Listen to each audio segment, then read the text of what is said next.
Quiero darles la bienvenida a la sesión correspondiente a dificultades en el diagnóstico de enfermedades raras del Congreso.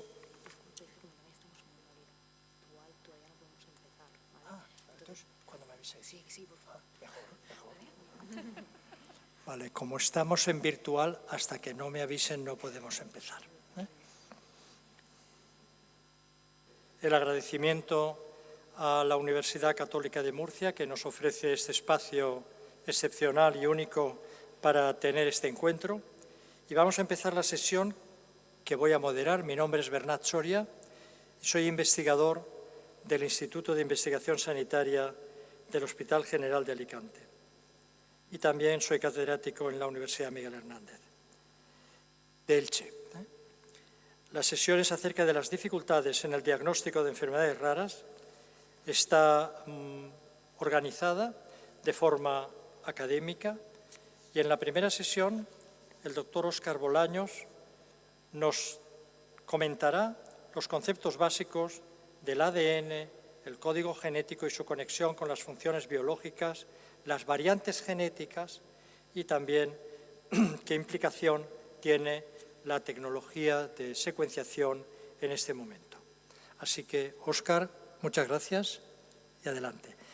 Si pudieras hacerlo en 15 minutos, yo a los 15 te diré, Óscar, y ya está. Si necesitas 2 minutos más, los tomaremos, ¿vale? Muchas gracias. ¿Se me escucha bien? Perfecto.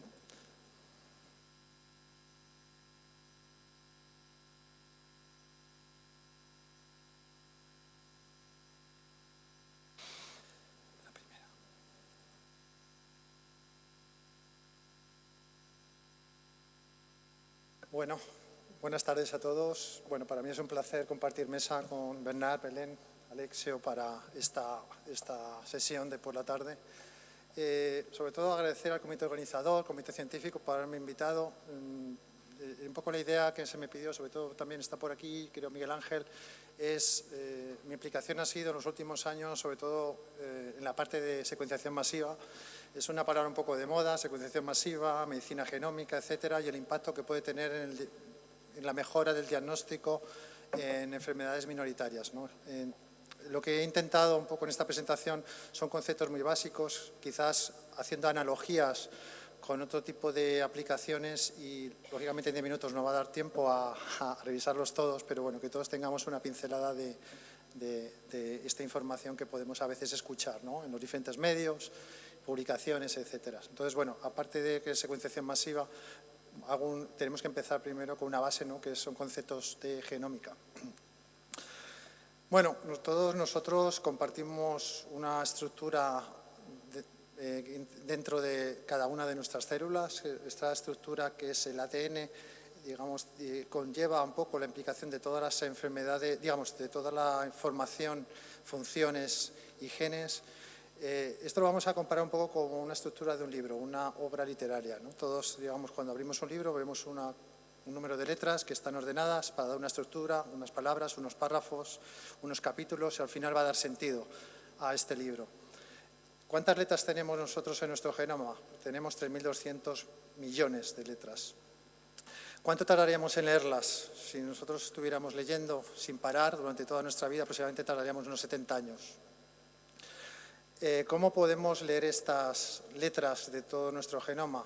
Para eso hemos creado lo que son las tecnologías de secuenciación masiva que luego vamos a ver. Nosotros en nuestro abecedario tenemos 27 letras, en nuestro genoma vamos a utilizar 4.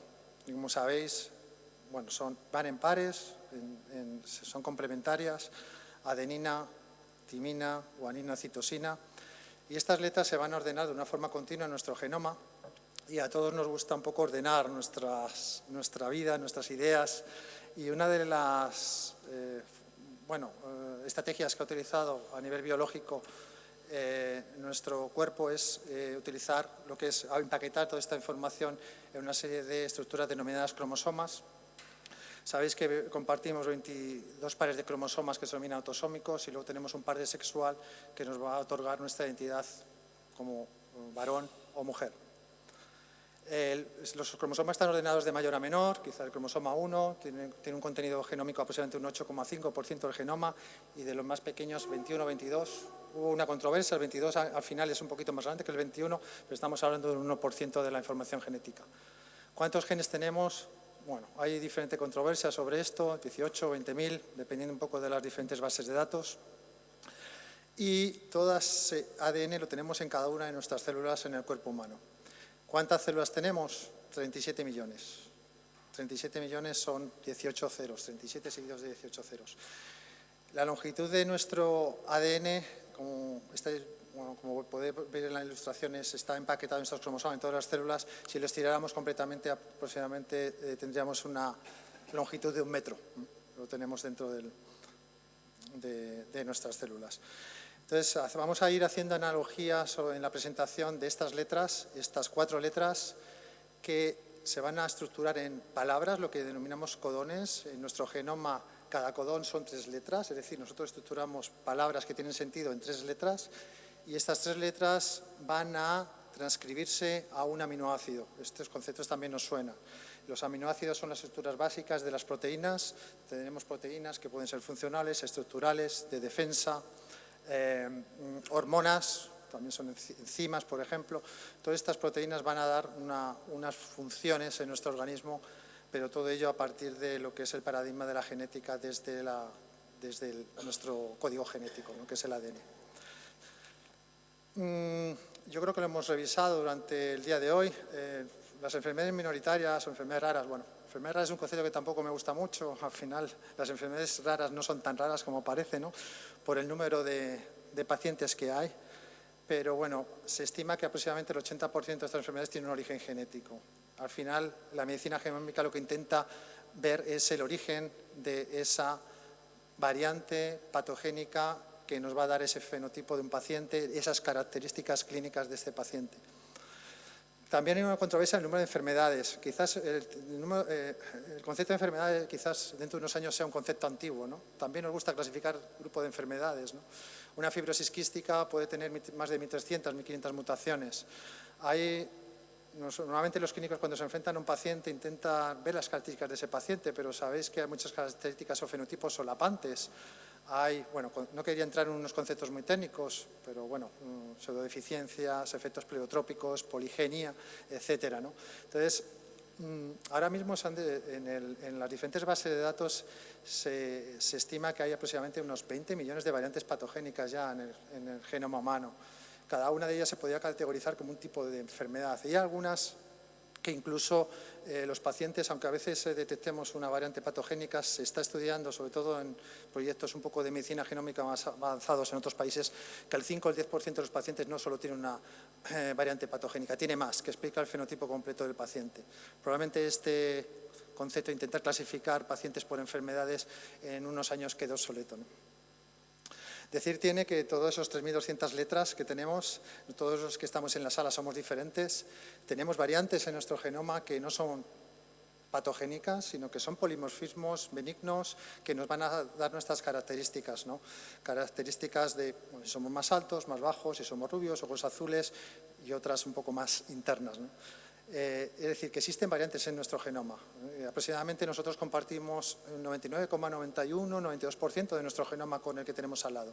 Pero hay ciertas variantes que son benignas y la idea cuando tenemos un paciente es detectar una variante que tenga un impacto clínico, que no sea benigna, que tenga un impacto en la función de un aminoácido de una proteína, ¿no?, en este tipo de funciones.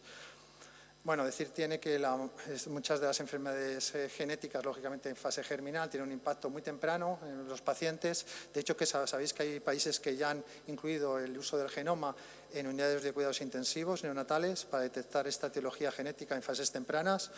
Muchas veces estamos hablando de terapias, intentar dar un tratamiento farmacológico, terapia génica, etcétera. Muchas veces quizás es más utilidad personal, ¿no?, de poner un nombre o una causa, una etiología a la variante que estamos estudiando para poder compartir experiencias con otros pacientes que están en otros lugares, ¿no? Eso, esta medicina un poco a veces economicista, quizás queda a un lado, ¿no?, cuando somos pacientes. Bueno, volviendo un poco a las palabras, acordaros que hemos dicho que esas 3 letras, cada 3 letras vamos a dar sentido a una palabra. En este caso es la citosina, adenina, guanina.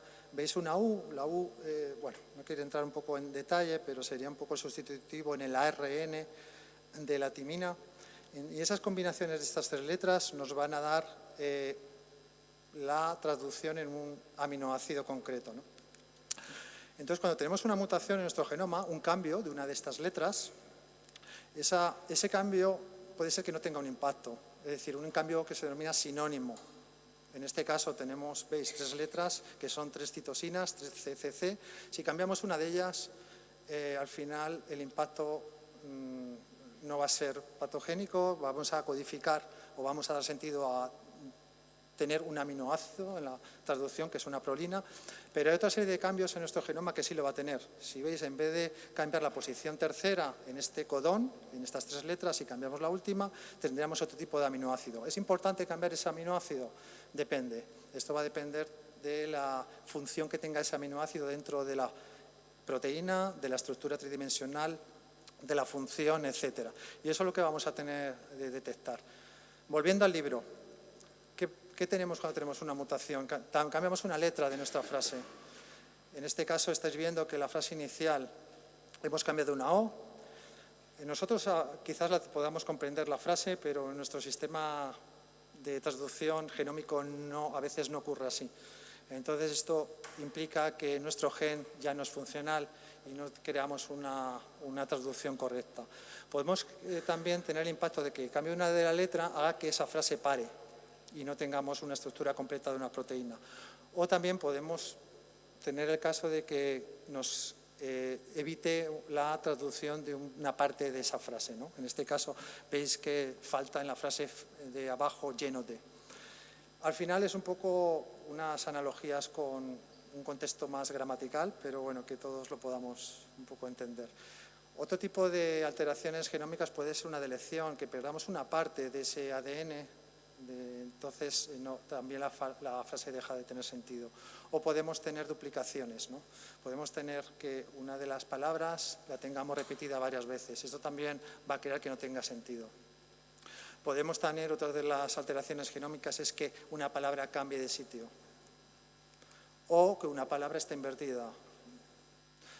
Hay más, tampoco nos va a dar tiempo en 10 minutos a revisar todas, pero que tengáis algunas pinceladas de lo que pueden ser este tipo de alteraciones genómicas. Ahora saltamos a lo que es la secuenciación masiva, un poco por la etimología, secuenciación, ¿no? Detectar una secuencia, leer una secuencia. Ese es un poco el objetivo, leer la secuencia de nuestro genoma. Hemos hablado de esas 3.200 letras. Masiva, ¿por qué masiva? Porque vamos a hacer una secuenciación de varias veces de nuestro genoma. Luego vamos a ver el motivo.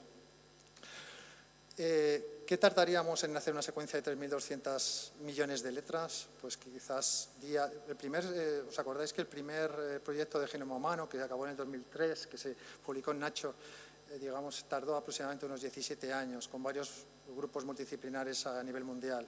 Ahora mismo una secuenciación del genoma se puede hacer en un día, para un paciente. ¿Cómo lo hacemos esto? En vez de incluir dentro de la secuenciación una lectura, una persona que lea ese texto, vamos a incluir millones que lean a la vez y que cada persona lea una hoja, un párrafo de ese libro y entre todas ellas luego lo puedan poner en común. Esa es un poco la estrategia, otra analogía. ¿De dónde extraemos ese ADN? Pues bueno, de los tejidos que tenemos todos, sobre todo también lo más habitual es una muestra de sangre. En la muestra de sangre sabéis que tenemos células nucleadas, lo que son llamados glóbulos blancos, vamos a entendernos, linfocitos, mastocitos, eosinófilos, todas estas células nucleadas podemos extraer su ADN y una vez extraído lo que vamos a hacer es fragmentarlo. Para esa estrategia que estamos comentando antes, vamos a leer trocitos de cada uno de nuestro genoma.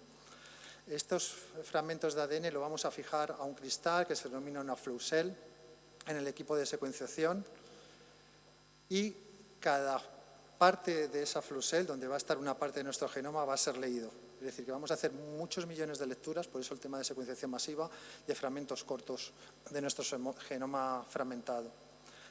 ¿Cómo lo leemos? Acordaros que tenemos una complementación de nucleótidos. La adenina siempre es complementaria a la timina y la guanina a la citosina. Y lo que vamos a hacer es ir añadiendo nucleótidos, pero marcados con un marcador fosforescente en el cual nos va a dar una señal, un color diferente. Y esto es lo que vamos a ir leyendo en todos los puntos, en los millones de puntos que vamos a distribuir sobre ese cristal. Entonces, al final la estrategia es como tener lo que he comentado antes, millones de personas leyendo nuestro genoma al mismo tiempo y que cada una lea solo un párrafo. Eso es lo que consiste la secuenciación masiva o Next Generation Sequencing. Ahora entramos un poco en los conceptos. ¿Qué pasaría si leyéramos nuestro genoma una vez? Puede suceder, ninguna tecnología es fiable al 100%, ningún copista es fiable, ningún lector es fiable y podemos cometer errores. ¿Qué sucede si tuviéramos esta frase con estos dos cambios de letra, ¿no? La B y la O? ¿Cuál sería una mutación real o cuál sería un error a la hora de secuenciar? Esto es lo que se denomina como, bueno, son scores de calidad o parámetros de calidad que se denominan Q10, Q20, Q30. En este caso estamos viendo un parámetro de calidad que es Q30, 3 seguidos de ceros. Nos quiere decir que nuestra tecnología probablemente cometa un error cada 1000 lecturas. Cada 1000 letras va a cometer un error. Esto es habitual. Existe Q40, por ejemplo, que es cada letra cometa un error cada 10.000. Si estamos hablando de 3.200 millones de letras en nuestro genoma, imaginaros los errores que se pueden cometer. Estamos hablando de, si lo dividimos entre 1000, en este caso, como Q30, podríamos cometer 3 millones de errores. ¿Cómo podemos distinguir un error en la secuenciación de una mutación real? La estrategia de secuenciación masiva es esa, intentar leer esa misma secuencia, ese mismo trozo de nuestro genoma varias veces. Si en nuestra secuenciación de ese fragmento no detectamos nunca más esa O, quiere decir que probablemente haya sido un error de lectura en la secuenciación. Si en cambio detectamos ese error varias veces, eso quiere decir que procede de nuestro genoma. Esta sería un poco la estrategia de una secuenciación masiva para diferenciar errores de la propia tecnología de mutaciones reales. Ya esto voy a acabar. Otro de los conceptos de secuenciación masiva es la cobertura. Aquí estamos viendo una frase secuenciada o leída 6 veces. Esto se denominamos 6 por. Normalmente cuando secuenciamos un genoma estamos hablando de 30 por, en un exoma 100 por, la leemos muchas veces para estar seguro de que esa variante la tenemos. Y por otro lado, la uniformidad de lectura. Podemos hacer una secuencia, todas nuestras regiones del genoma no van a tener la misma fiabilidad a la hora de secuenciar y al final la cobertura media en estas dos situaciones, como veis, es 5 lecturas, pero la uniformidad en ambas no es la misma. Veis que podemos tener 15 lecturas en total, la suma de ellas, pero la uniformidad es diferente en cada una de ellas. Entonces, otro de los conceptos de secuenciación masiva, la uniformidad en la secuenciación. Y no todas las regiones de nuestro genoma tienen la misma uniformidad y algunas incluso no vamos a tener ningún tipo de lectura. Son regiones quizás que no se puedan secuenciar por diferentes causas. Dependiendo de la tecnología, vamos a tener capacidad de detectar diferentes alteraciones genómicas, mutaciones puntuales, lo hemos visto antes, variaciones en el número de copias, estructurales, etcétera. Y dependiendo un poco de la patología o de la indicación o de la sospecha médica, podemos utilizar diferentes. Lo que se ha visto, lógicamente, a mayor secuenciación, muchas de nuestras enfermedades minoritarias tienen una etiología a veces desconocida, poco clara o poligénica, en el cual la detección de mayor número de variantes, todavía por descubrir, recordemos que la medicina genómica todavía es una medicina dinámica, con el tiempo estos datos se pueden reanalizar, sabéis que hay estudios sobre ello. Un paciente que esté sin diagnóstico ahora mediante un genoma, probablemente dentro de unos años, si se vuelve a analizar ese mismo genoma, se pueda encontrar una causa a su enfermedad, porque se enriquece en el conocimiento de las bases de datos y este es un poco el objetivo de utilizar un genoma, a veces en primera línea, ¿no? de utilizar toda esta información en un inicio y si lógicamente no todo va a tener una explicación, pero a medio plazo poder reutilizar en un futuro para poder hacer un reanálisis. Óscar. Y ya acabo, ya está, ya voy a pasar un poco esto, yo creo que esto ya lo tenemos. Bueno. Es decir, he puesto aquí algunas publicaciones sobre uso de diferentes pruebas médicas con respecto a lo que es la medicina genómica y los rendimientos diagnósticos. No da tiempo, ya acabo, y muchas gracias. Muchas gracias.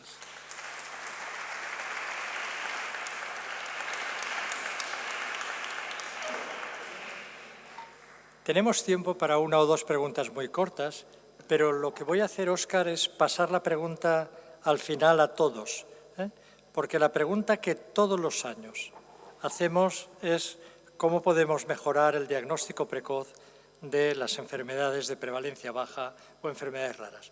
Sé que la puedes contestar tú, pero a lo mejor la contestará Belén o cualquiera de los otros ponentes. Nuestra siguiente ponente es Belén Pérez González, que es genetista molecular, es profesora en la Universidad Autónoma de Madrid y lleva la unidad de genética de IDIPAZ, el Centro de Investigación ligado al Hospital La Paz y a la Autónoma de Barcelona, de la cual es profesora, como he dicho. Su mayor interés en este momento de esta investigadora, coautora de más de 190, 200 trabajos, es ligar el cribado neonatal, que es parte de la respuesta de lo que estaba preguntando yo, con la metabolómica. Así que lo mejor que podemos hacer es oír a Belén. Muchas gracias, Belén. Bueno, muchísimas gracias por la presentación. Muchísimas gracias al excelentísimo moderador.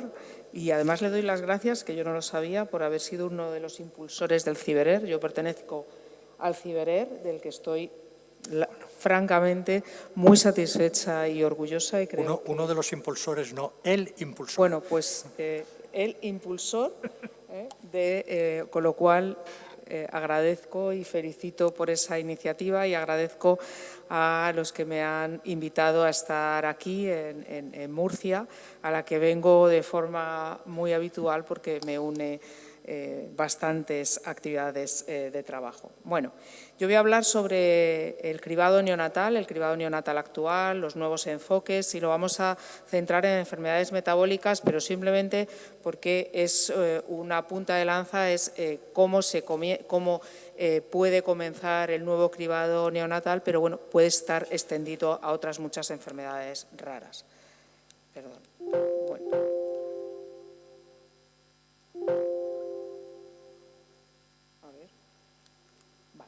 Bueno, lo primero que quiero indicar que es un programa de cribado neonatal. Un programa de cribado neonatal de recién nacidos es un programa de salud pública muy importante, dirigido a identificar en recién nacidos asintomáticos, en recién nacidos que no han desarrollado ninguna patología, una patología antes de que aparezcan sus síntomas, para poder tener una intervención terapéutica, una intervención oportuna para que se eliminen y se reduzcan la mortalidad, la morbilidad o la discapacidad asociada. Hay una serie de criterios para incluir las enfermedades en un programa de cribado neonatal. Una es que sea un importante problema de salud pública o de salud, que tenga una historia natural bien entendida, o sea, que conozcamos muy bien cómo es el pronóstico y el desarrollo de la enfermedad, y que exista una posibilidad de intervención terapéutica inmediata o que se puedan tratar los síntomas evitando secuelas irreversibles.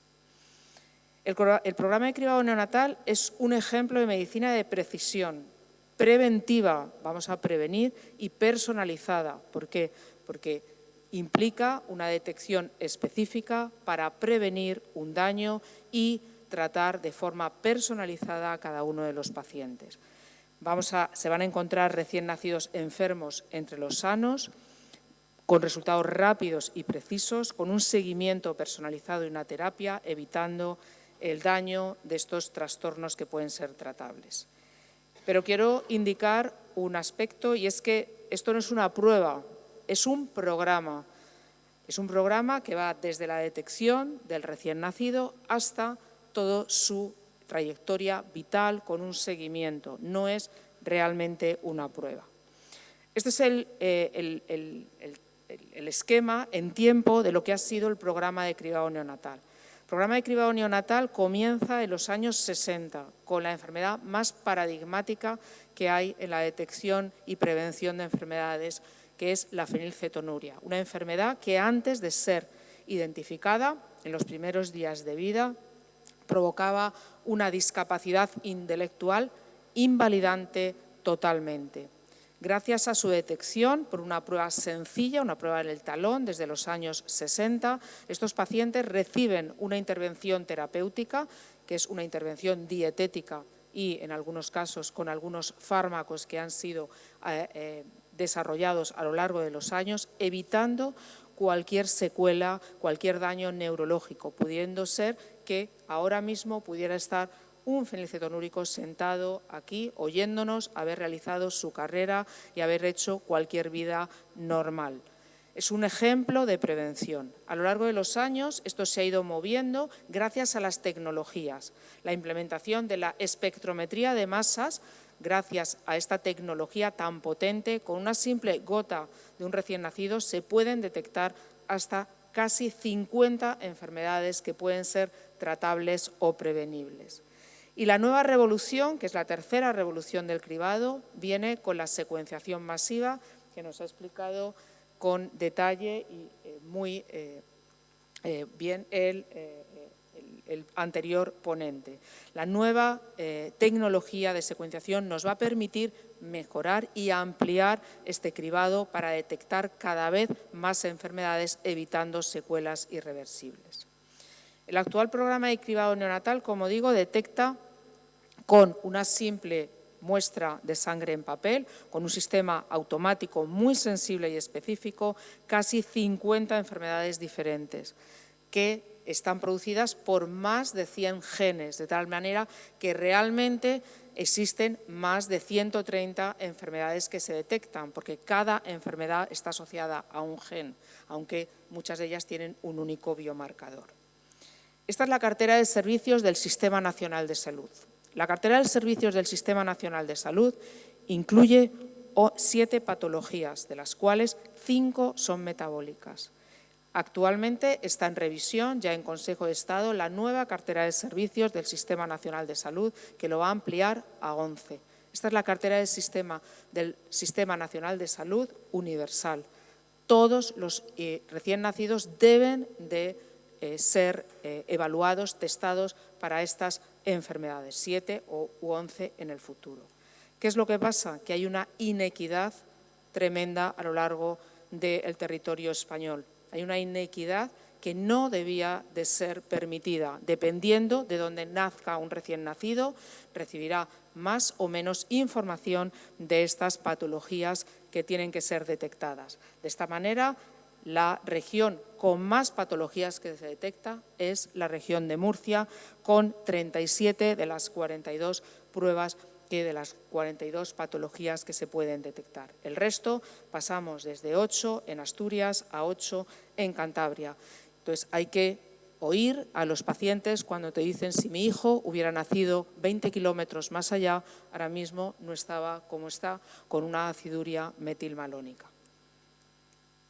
El programa de cribado neonatal es una prueba por niveles, tiene 3 niveles: una detección en sangre en papel en el recién nacido, una confirmación en sangre líquida, en orina, y un estudio genético que debe ser obligatorio, puesto que dependiendo del gen afectado va a haber una estrategia terapéutica específica de gen y muchas veces específica de mutación. Eso es la medicina personalizada, que no está solo asociada a problemas oncológicos, también a enfermedades raras. Nosotros proponemos en el laboratorio una prueba directa de segundo nivel genético, desde la prueba metabolómica a una identificación de los genes utilizando esta secuenciación masiva. Lo hemos descrito en un artículo hace ya 2 años, cómo es absolutamente fiable y eficaz. Prueba del talón, detección del gen afectado, aplicación específica de la terapia. Aquí pongo algunos ejemplos que no voy a entrar. En la prueba de cribado se detecta un aumento de fenilalanina, hiperfenilalanemia, 4 genes, 4 tratamientos diferentes, pero tan diferentes como que unos pacientes con unos genes aun teniendo el mismo marcador bioquímico, requieren precursores de neurotransmisores y pacientes que no lo requieren porque tienen otro gen. O aciduria metilmalónica, son 12 genes diferentes. Unos pacientes responden a vitamina B12, otros no. La detección genética del gen y la mutación es esencial para la aplicación de la terapia. Y además podemos predecir el pronóstico, cómo va a ser la evolución del paciente en función de las mutaciones, después de muchos años de investigación. ¿Qué es lo que viene ahora en la tercera revolución? Intentar, de una forma racional, organizada y específica, la detección como prueba de primer nivel utilizando la genética, es decir, ampliar las pruebas de cribado a patologías que no tienen marcadores en sangre, como puede ser la hiperfenilalinemia, y hacerlo directamente con la secuenciación masiva. Secuenciar la sangre impregnada en papel de los recién nacidos para ampliar, para detectar algunas patologías y hacerlo para aquellas patologías que son tratables. El mejor ejemplo, la nueva detección de la atrofia muscular espinal, una patología que si se trata en los primeros días de vida puede mejorar el pronóstico de los pacientes. Hay muchos avances, muchísimas iniciativas a nivel mundial. En Estados Unidos, el llamado Baby-Seq, en Inglaterra, un sistema de secuenciación masiva, y también hay procesos privados para la detección de patologías por medio de la genética. ¿Qué es lo que ocurre?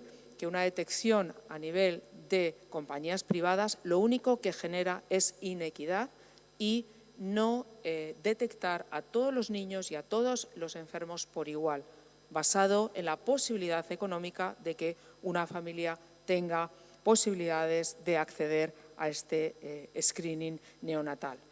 Por lo tanto, vuelvo a repetir, deben de ser programas de salud pública. Nosotros tenemos un proyecto piloto en España financiado por la Fundación Ramón Areces en combinación con el Centro donde trabajo, el Centro de Diagnóstico de Enfermedades Moleculares, asociado a IDIPAZ y a Ciberer, en la Universidad Autónoma de Madrid, junto con el Hospital Sant Jaume de Déu, en el que intentamos evaluar el impacto que puede tener en las familias, el impacto social, económico y en tratamiento de detectar un conjunto de estas patologías. Estas son las etapas que cubre el proyecto: una información antes del nacimiento, un consentimiento y una información después del nacimiento para identificar algunas de estas patologías.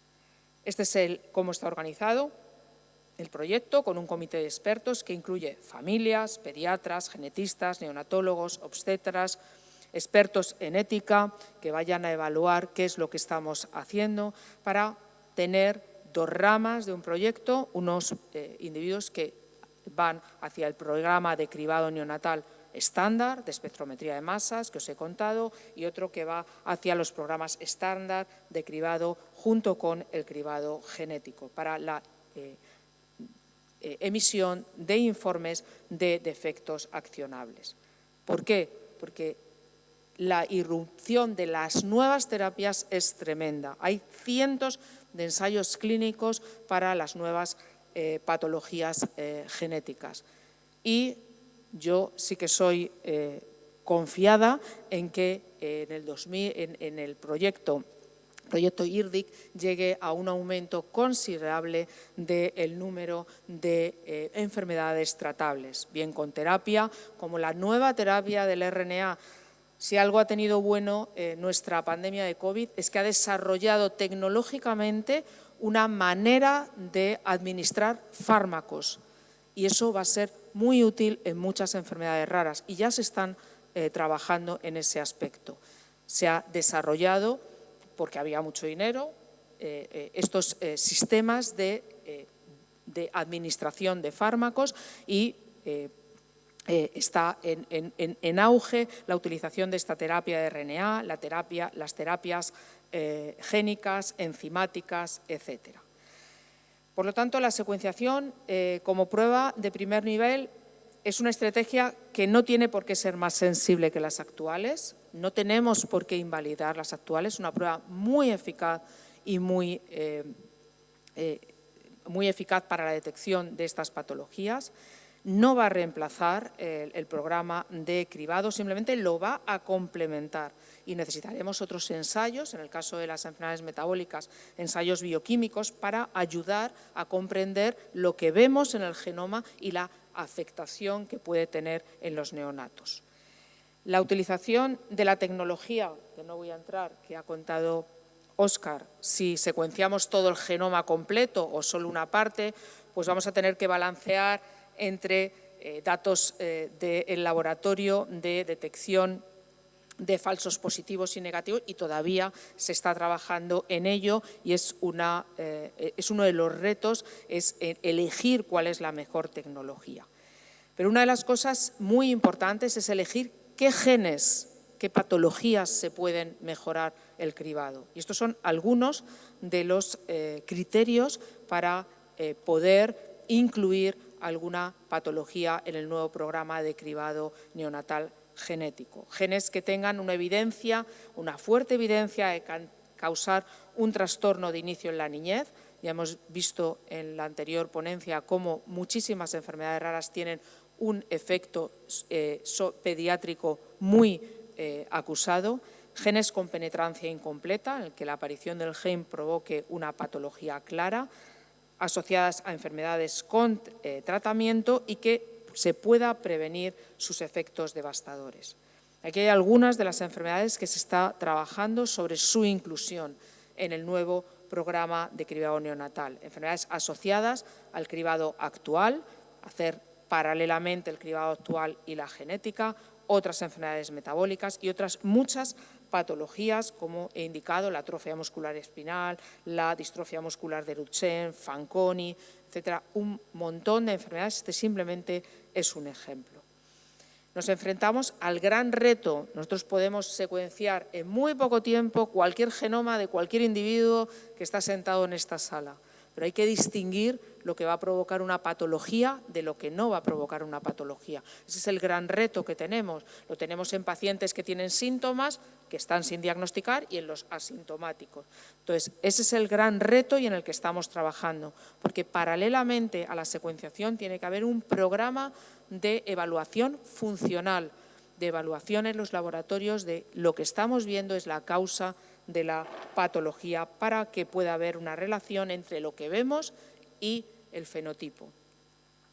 La detección de neonatos en los errores innatos en las enfermedades metabólicas puede ser donde se comience a mejorar, a incrementar, a complementar el actual cribado, porque están muy bien conocidas, afectan a vías metabólicas muy bien conocidas. Vamos a poder comparar la detección con el programa actual de cribado y trasladarlo a otras patologías.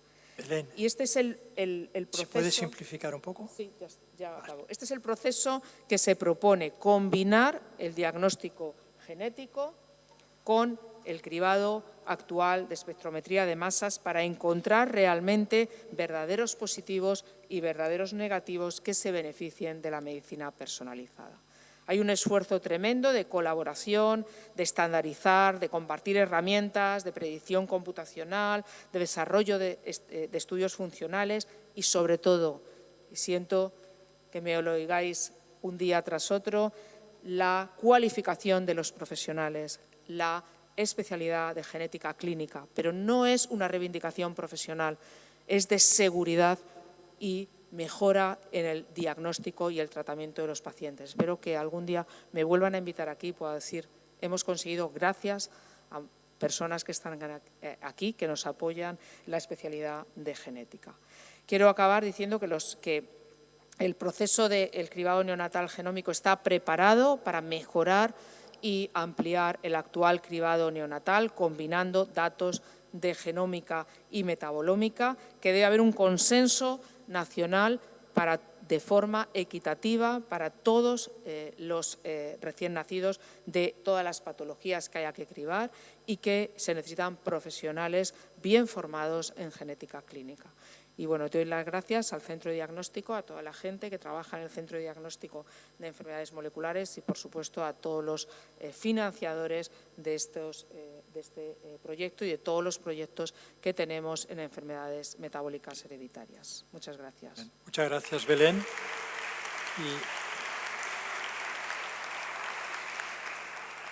Vamos a concentrar las preguntas al final, porque todos traemos una pregunta muy importante, pero quizás al final la sesión está muy bien organizada, lo digo porque no he sido yo, en el sentido de que primero ha habido una presentación muy clara, excelente, y a continuación hemos entrado en profundidad, y ahora el doctor Alessio Caviciosu nos mostrará un aspecto totalmente nuevo.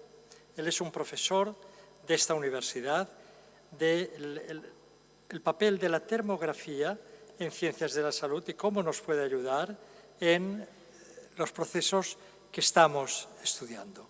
Alessio.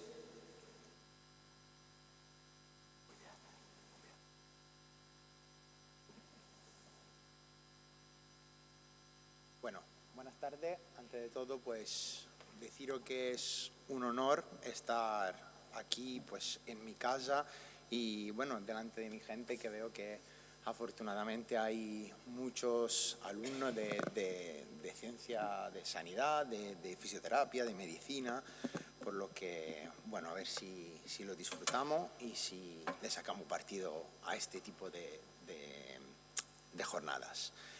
Hoy vamos a hablar de avance y seguimiento de la capacidad funcional en pacientes afectados por distrofia muscular de Emery-Dreifuss a través de una técnica de diagnóstico que es la termografía clínica. Cuando hablamos de termografía clínica, hablamos de una técnica de diagnóstico que es capaz de medir a distancia esas radiaciones infrarrojas que todas las superficies y todos los cuerpos emiten. Y entonces esas radiaciones infrarrojas se recogen por el termógrafo y se convierten en un patrón de temperatura, ¿vale? Si partimos de la base que cualquier superficie o cualquier cuerpo que tenga una temperatura superior a lo cero absoluto emite radiaciones infrarrojas y que dentro del cuerpo humano diferentes situaciones metabólicas o diferentes situaciones fisiológicas cursan con cambio en la emisión de radiaciones infrarrojas, bueno, pues es bastante fácil entender si partimos de ese presupuesto que hoy en día pues esa técnica de diagnóstico se esté utilizando en diferentes áreas de la salud para determinar o clasificar diferentes patologías, ¿no? Para ver cómo evolucionan ese follow-up, ese seguimiento de determinadas pues, enfermedades. En nuestro caso, nosotros trabajamos con...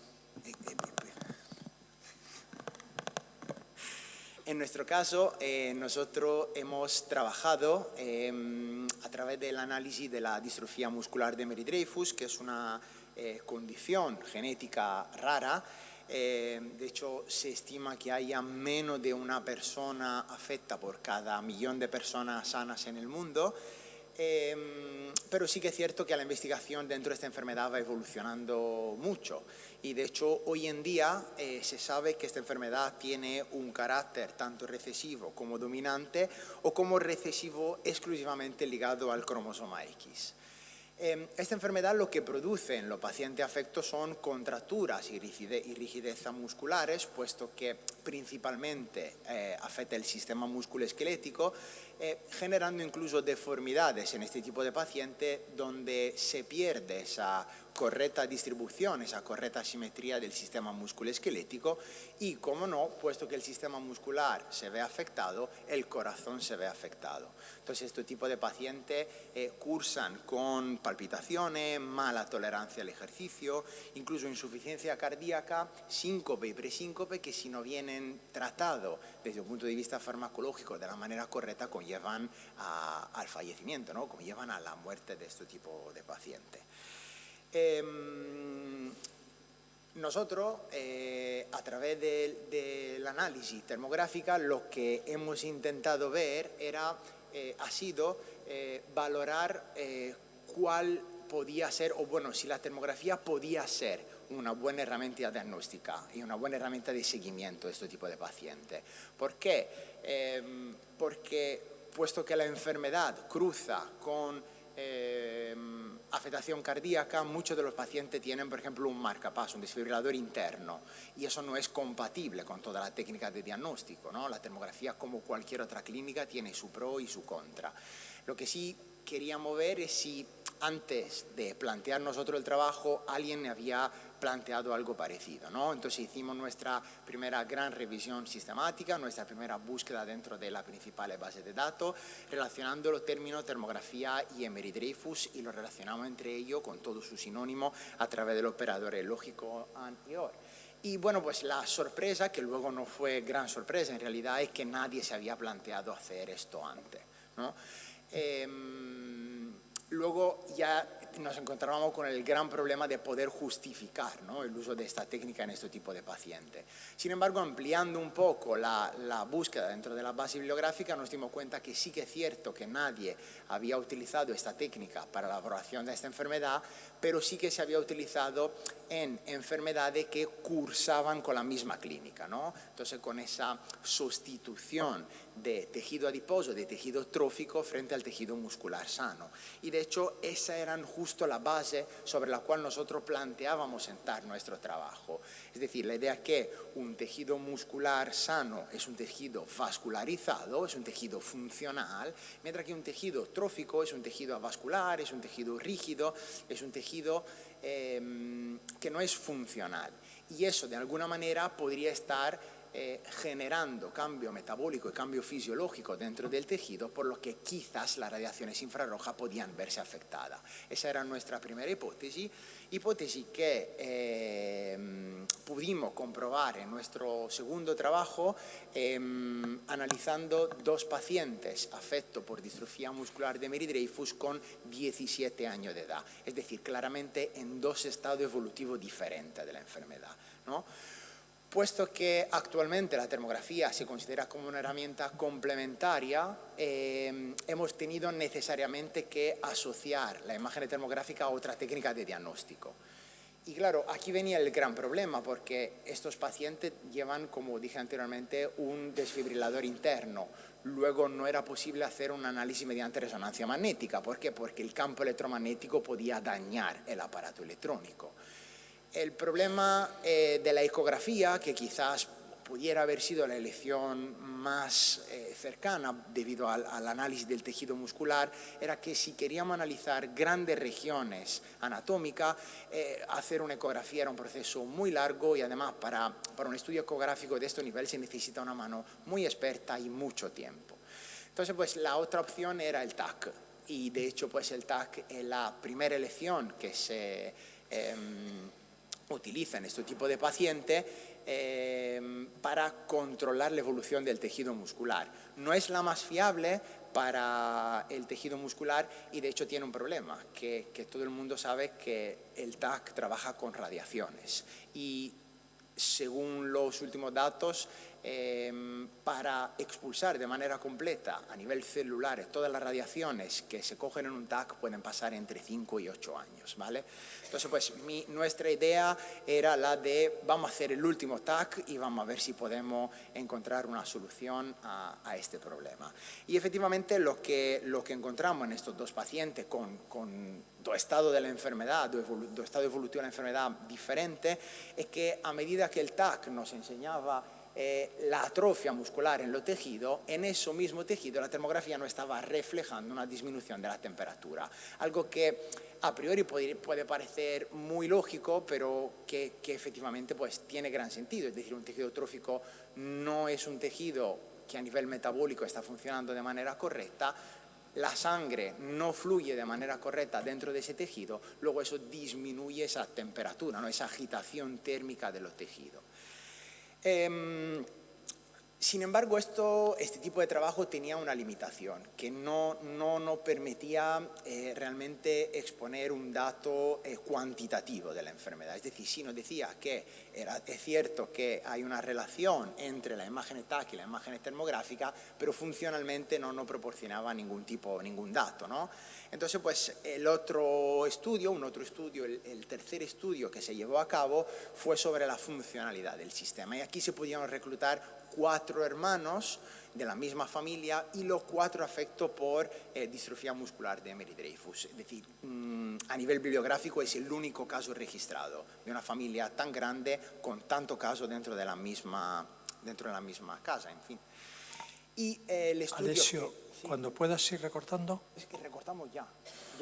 El estudio pues se planteaba sobre eso, pues sobre pruebas funcionales, y entonces tanto en el tercero como en el cuarto estudio, que luego fue que se realizó un año después, se hicieron pruebas funcionales de fuerza y el análisis termográfico. Y entonces se pudo observar cómo efectivamente la termografía era capaz a distancia de un año de determinar el carácter evolutivo de la enfermedad, y de hecho pues los pacientes que eran más jóvenes, luego que estaban en una fase evolutiva más precoz de la enfermedad, tenían una temperatura mayor con respecto a los que eran lo más adultos, que ya se encontraban en una fase más avanzada de la enfermedad. Entonces, pues después de nuestro estudio, simplemente después de nuestro trabajo, hoy en día se están empezando a abrir nueva línea con termografía y enfermedades neuromusculares degenerativas de carácter raro, y de hecho pues en el póster de hoy hay también, en el congreso de hoy también un póster sobre otras enfermedades. Muchísimas gracias. Muchas gracias.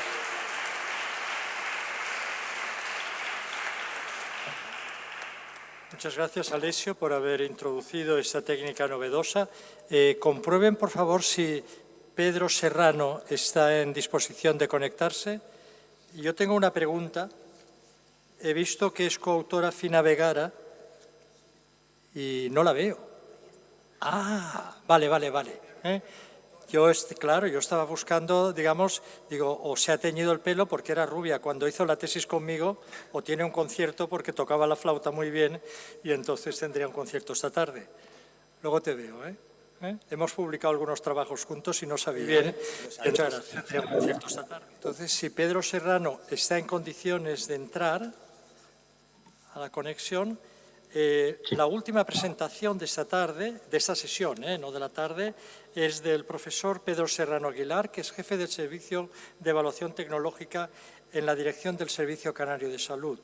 Su interés está dirigido a la evaluación de las tecnologías sanitarias y en ese sentido vamos a volver sobre la pregunta inicial y que al final la discutiremos algo, las dificultades en el diagnóstico de las enfermedades raras. Pedro, cuando puedas, por favor. Buenas tardes, muchas gracias. Espero que el sonido sea bueno o al menos aceptable.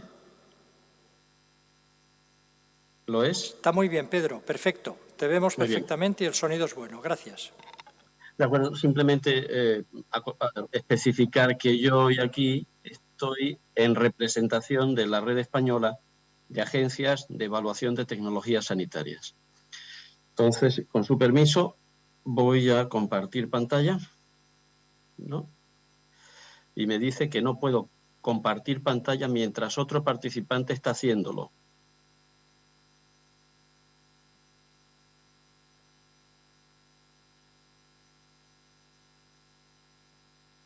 ¿Lo pueden resolver? Vale, están resolviéndolo, Pedro. De cualquier manera, empiezo a comentarles que la presentación breve que compartimos hoy aquí es producto del trabajo colaborativo de 2 agencias de evaluación de tecnologías que trabajan conjuntamente bajo el paraguas de la Red Española de Agencias, que informan las decisiones de política sanitaria del Ministerio de Sanidad a la hora de tomar la decisión o la recomendación última de qué problemas de salud debieran incorporarse en el Programa Nacional de Cribados. Y esta información obviamente sirve también para las comunidades autónomas, que son las que al final tienen la decisión, la capacidad de tomar decisiones. Ven ahí todos los autores que han participado en los distintos informes de evaluación relacionados con el programa de cribado neonatal.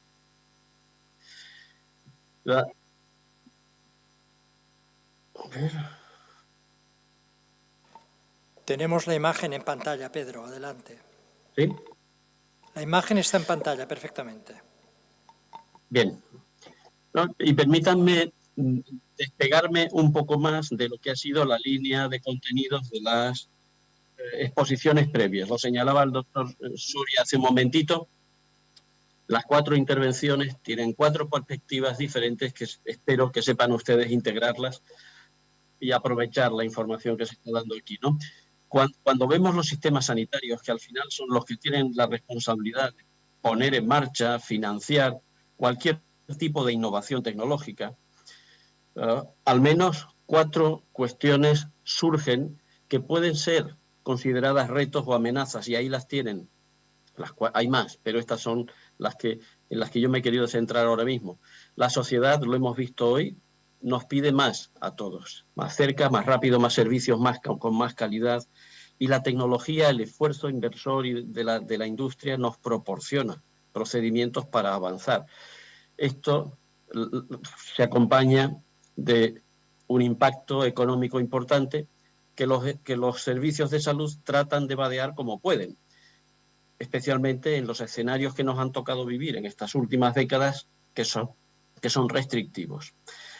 A esto se suman las decisiones que se toman en el día a día, en menor número por parte de los responsables políticos y en un número increíblemente alto por parte de los profesionales sanitarios que nos cuidan de manera continuadamente. Y es este punto, este último, el de las decisiones clínicas y políticas inapropiadas, el que ha querido ser abordado por parte del Ministerio de Sanidad, apoyándose en parte en la red española de agencias de evaluación de tecnologías sanitarias y prestaciones del Sistema Nacional de Salud, que nos piden a partir o a través, de un plan de trabajo anual, nos pide cada año que lo ayudemos a desarrollar guías de práctica clínica para tratar de ayudar a los profesionales sanitarios a descansar sobre pruebas científicas sus decisiones, y también nos solicita informes de evaluación de tecnologías sanitarias para guiar las decisiones de las autoridades sanitarias, de los financiadores.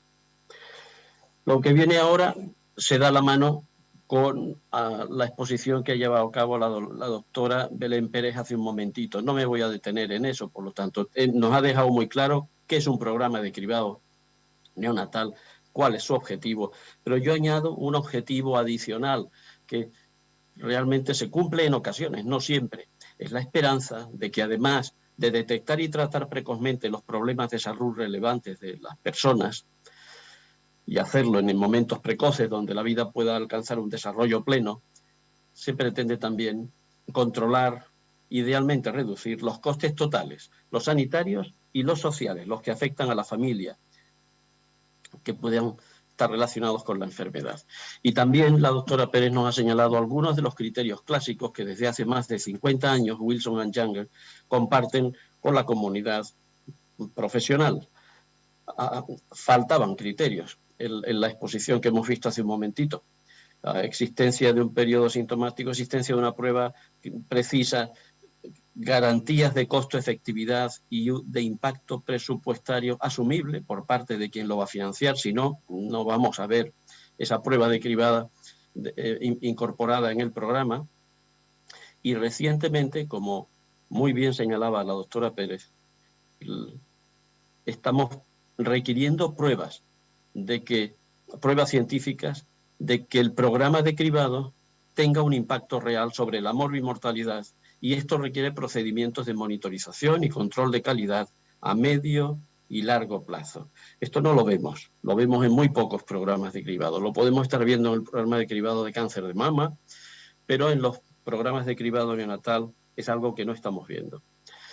Bueno, pues fíjense, en 2003 yo daba una conferencia en un congreso de salud pública sobre este mismo tema, y entonces mostraba en aquella época esta imagen.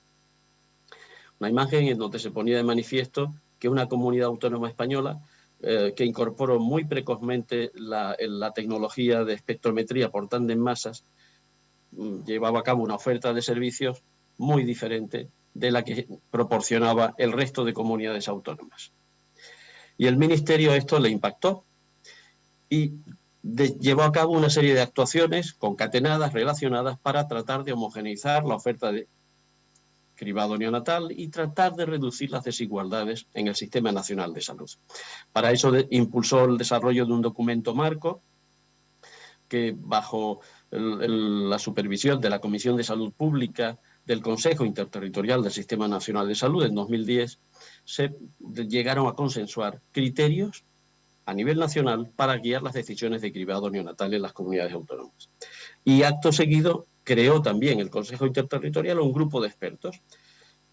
Tenía por objeto revisar los cribados que ya estaban incluidos en la cartera común de servicio, proponer nuevos cribados con el objetivo de contribuir a un escenario más equitativo en la oferta de servicios de cribado neonatal. Y por último, estas propuestas de cribado que llevó a cabo el grupo de expertos se trasladaron a la red española de agencias de evaluación de tecnologías sanitarias para que desarrollaran informes que guiaran la toma de decisiones de política sanitaria. Y así se hizo para un número importante de informes. Ahí tienen una selección. Y casi todos estos llevan título de análisis costo-efectividad del cribado de X, pero todos estos informes de costo-efectividad que ha llevado a cabo a lo largo de años mi equipo descansaban sobre informes previos que llevaba a cabo Avalía, la Agencia Gallega de Evaluación de Tecnologías Sanitarias, que previamente observaba las pruebas científicas de efectividad y de seguridad de los procedimientos diagnósticos y los tratamientos disponibles para cada uno de los escenarios en los que, de caso de ser favorable el informe de Galicia, entrábamos nosotros a evaluar el costo-efectividad y el impacto presupuestario. No solamente se nos pidió este tipo de informes para guiar las decisiones de política sanitaria, sino que cuando existía falta de información en el mundo real, que esto es muy frecuente, pues se llevaba a cabo el intento de lanzar estudios pilotos coordinados, colaborativos a nivel de varias comunidades autónomas. Y esto se hizo para aportar información faltante sobre la enfermedad de la orina con olor a jarabe de arce, la acidemia isovalérica, la homocistinuria y demás. Y también se hizo un intento por consensuar la información que había que trasladarle a los padres en relación con las distintas etapas del cribado y sus resultados. Por lo tanto, en este se fue acumulando un contingente importante de información nunca antes disponible ni en nuestro país ni en otros países del entorno europeo. Hay que reconocer el esfuerzo del Ministerio, que empezó, todo hay que reconocerlo también, con el profesor Soria al frente del Ministerio. Y fíjense, en 2021, y yo señalo abajo las fuentes de información con las que construyo la nueva columna que estoy compartiendo con ustedes. La información de la nueva columna procede del grupo de trabajo del Sistema de Información de Programas de Cribado Neonatal del Sistema Nacional de Salud de 2021. Bueno, pues con toda esta información que se ha generado para reducir la incertidumbre en la toma de decisiones y poder homogeneizar más las decisiones de las autoridades sanitarias en nuestras comunidades autónomas, lo que hemos conseguido es incrementar las desigualdades, a pesar de la menor incertidumbre. Mis números no coinciden con los números que ha expuesto hace un momentito la doctora Belén Pérez, pero ahí está la fuente de información de la que ha salido, no los he trabajado yo. Utilizando estos números que comparto con ustedes, me resulta muy llamativo ver cómo 8 comunidades autónomas aplican los acuerdos adoptados en el Consejo Interterritorial, que parten de los informes que señalaban como costo efectivas algunos tipos de cribados.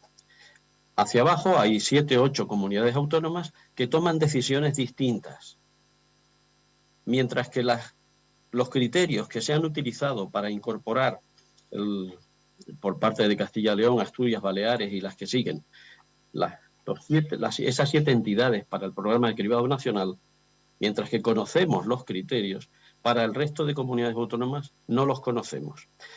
Esto es curioso, pero no ocurre solo en nuestro entorno nacional. Fíjense, una imagen también extraída, una tabla extraída de información de un paper, de un artículo científico publicado este mismo año.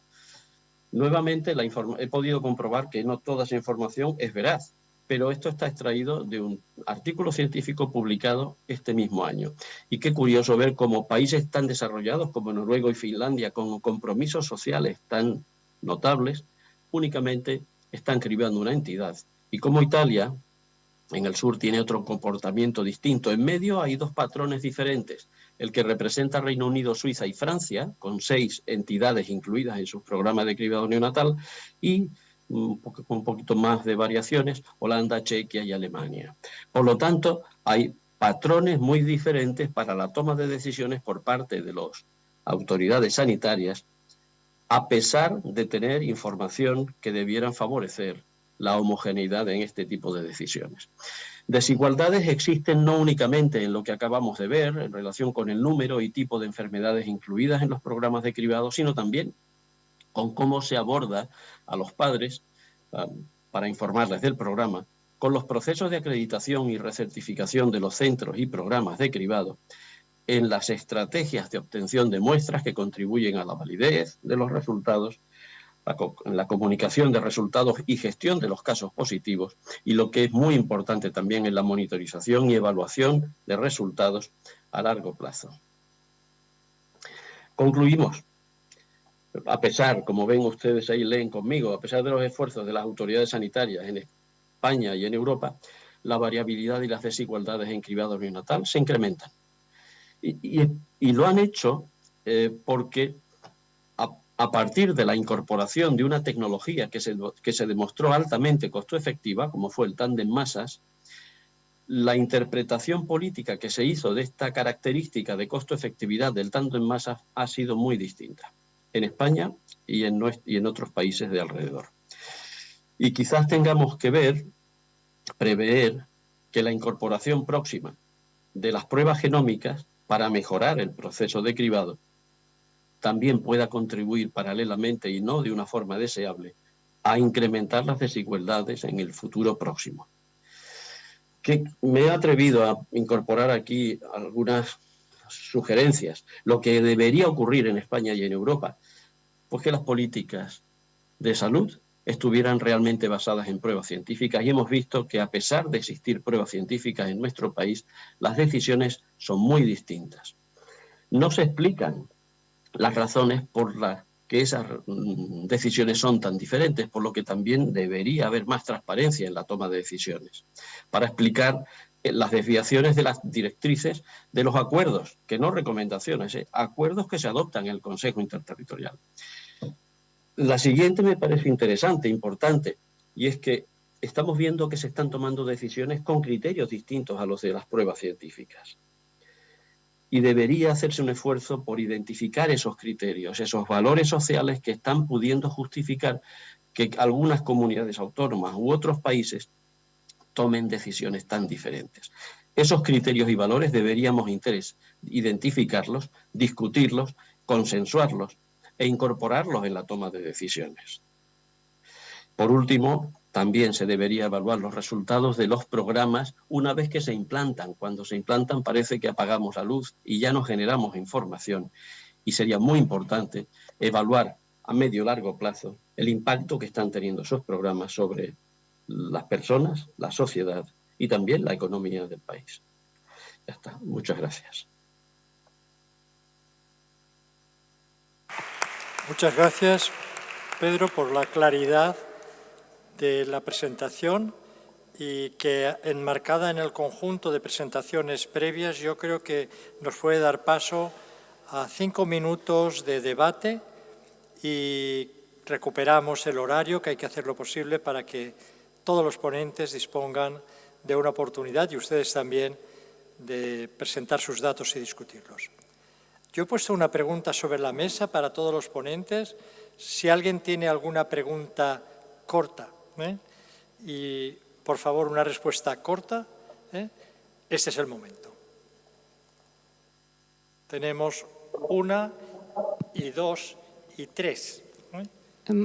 Buenas tardes, muchas gracias por las presentaciones.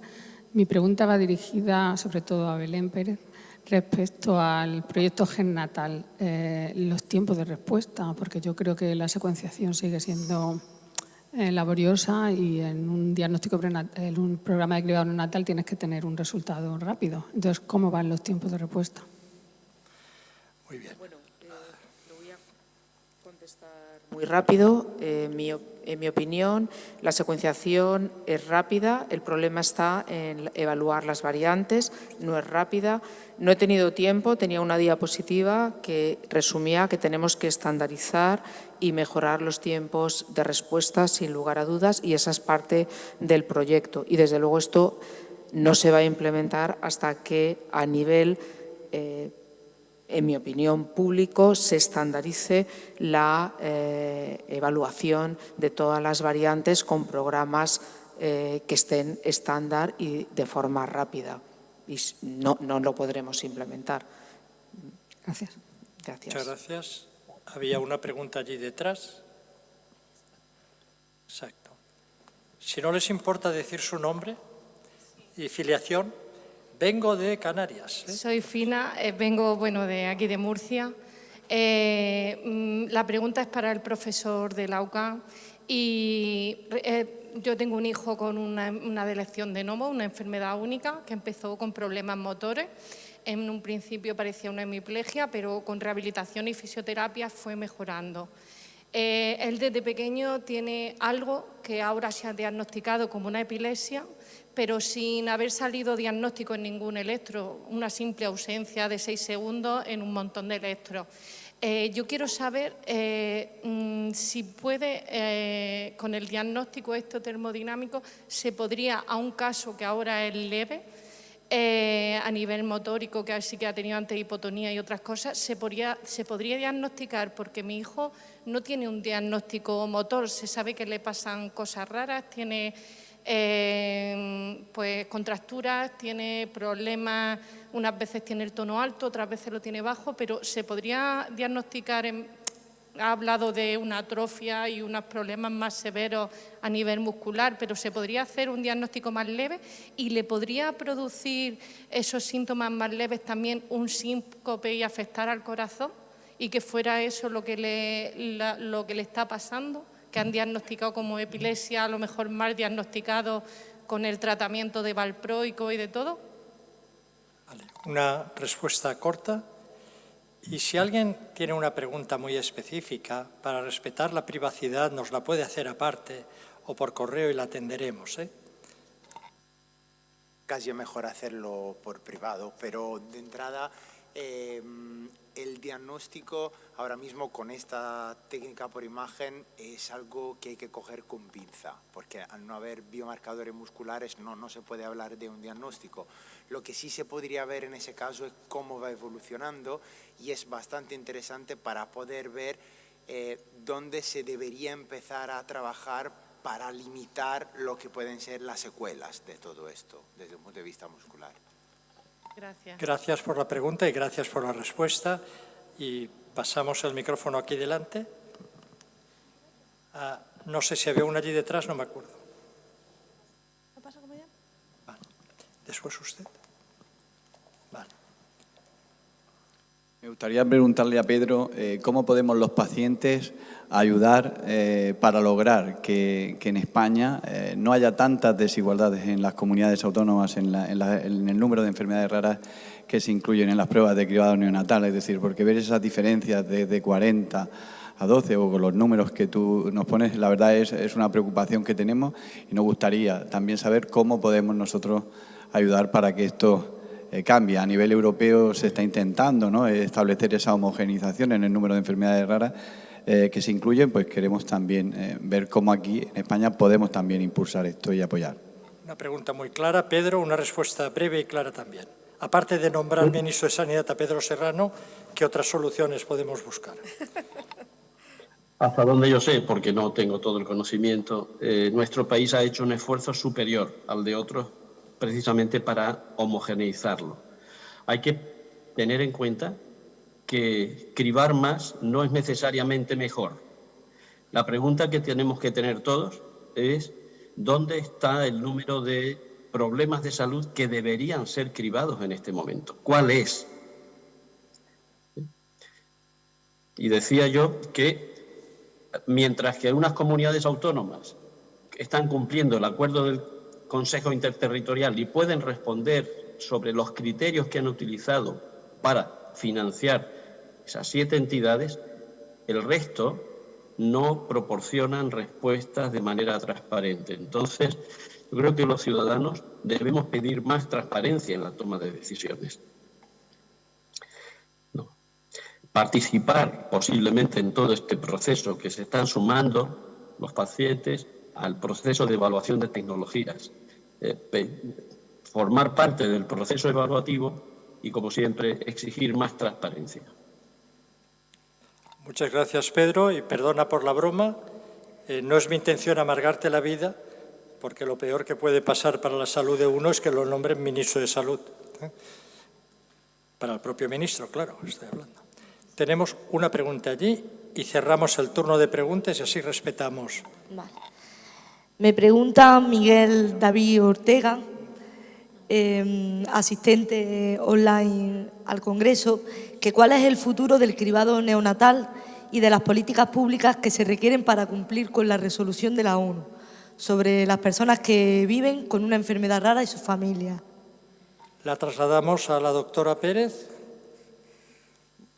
Bueno. ¿O para el doctor? Yo creo que para Pedro, no sé. Vale. Intenta una respuesta corta. Bueno, el futuro de las pruebas de cribado, yo estoy absolutamente de acuerdo. Bueno, me ha encantado la presentación de Pedro. Tiene muchísima razón, que todo tiene que estar basado en evidencias científicas. Creo que hay evidencias científicas para ampliar un poco más el cribado y, desde luego, lo que debemos de cumplir es la equidad. No puede ser que no haya evidencias científicas para más patologías en el País Vasco y si las haya en la Comunidad de Madrid. Y eso tiene que solucionarse, porque los ciudadanos requerimos explicaciones en torno a ese aspecto. Entonces, tiene que ser, en mi opinión, una decisión científica y unánime para todos los ciudadanos de una forma equitativa. Y como ha dicho él, y estoy absolutamente convencida, o hacemos un buen programa de salud pública a nivel estatal o el cribado genético y la genética va a incrementar de una forma exponencial las desigualdades en cuanto a salud de los recién nacidos. No, muy poco que aportar, responderle a esta señora que ¿hasta dónde puede llegar el cribado? Pues si se responde únicamente desde una perspectiva científico-técnica, se puede llegar hasta el infinito.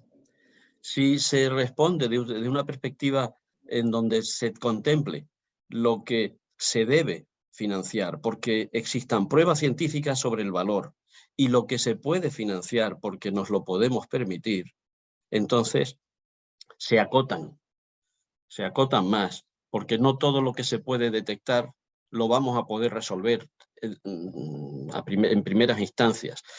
Y la dimensión financiadora, presupuestaria de nuestras comunidades autónomas y de nuestro país tiene límites. Tomar responsablemente cada una de estas decisiones y hacerlo con pruebas es lo que nos toca hacer. Muchas gracias, Pedro. Yo creo que podemos cerrar el debate. Como moderador de esta mesa estoy particularmente satisfecho de cómo se ha desarrollado y creo que en nombre de todos los asistentes nos sumamos a la última reflexión de la necesidad de una base científica buscando la equidad, que es lo que todos deseamos. Solo con ese tipo de decisiones alcanzaremos algún día la igualdad. Muchas gracias. Exactamente.